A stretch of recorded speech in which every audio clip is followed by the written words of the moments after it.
cuando hablamos de la carne, ¿a qué se refiere? A nosotros, al cuerpo, a la naturaleza caída. Amén. Cuando hablamos cuando la Biblia se refiere a la carne, en el contexto de la carne y el espíritu, se refiere al hombre carnal, pecador y caído, y a la nueva criatura, que es en Cristo Jesús. Cuando se refiere a la carne, significa el cuerpo humano con sus emociones, con su corazón engañoso, con su estado viciado al pecado y a todas estas cosas. Por esa razón, Pablo menciona la necesidad de ser guiados por el Espíritu y no por la carne. ¿Por qué? Porque de acuerdo al versículo 7, la carne, hermano, la carne, tu carne y la mía, nunca de los nunca va a reconocer la paternidad de Dios. ¿Sí? Es más, este cuerpo, de acuerdo a la escritura en Gálatas, está enemistado con Dios.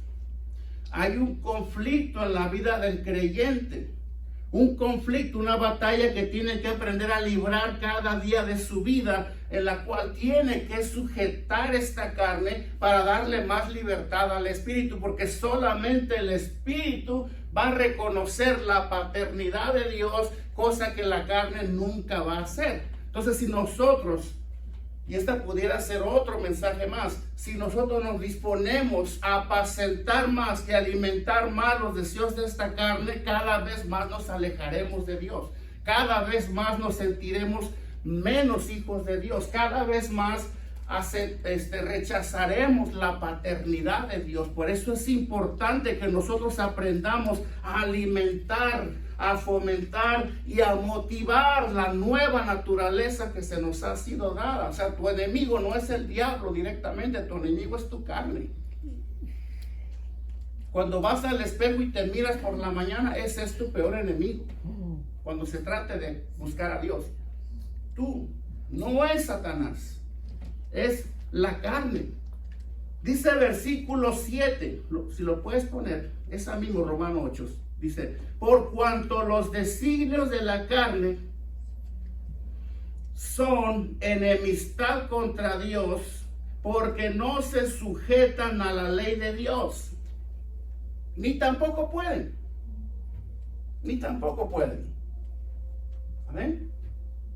Ese es el argumento de Pablo en el versículo 7. Amén. Un argumento que enseña que Dios no va a dirigir tu carne. ¿Sí? Esa la controla Satanás. O sea, la carne es controlada por Satanás. Amén. Satanás manipula la condición caída de la carne, fomentando con sus pasiones y deseos el pecado que glorifica a Satanás. Satanás no va a controlar tu espíritu, Satanás va a controlar y va a dirigir tu carne. Por esa razón la Biblia nos exhorta una y otra vez más a ser guiados por el espíritu y no por los deseos de la carne. Porque si tú estás siendo guiado por los deseos de tu carne, estás siendo guiado por Satanás. Me doy a entender, se oye dramático, ¿no?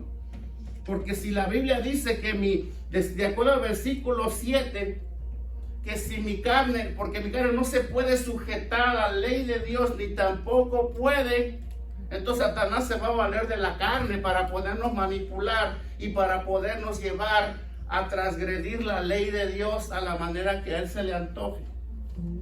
Amén. Dios, hermano, va a dirigir tu espíritu. Él no va a dirigir tu carne. Es nuestro deber, es nuestra responsabilidad someter las obras de la carne por el espíritu. Amén. Dice el versículo 6, porque el ocuparse de la carne es muerte.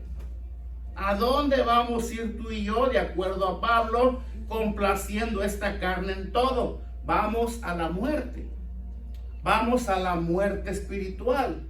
Amén. Vamos a perder la comunión con Dios. vamos a perder las bendiciones de Dios, vamos a perder el destino eterno que Dios tiene para nosotros.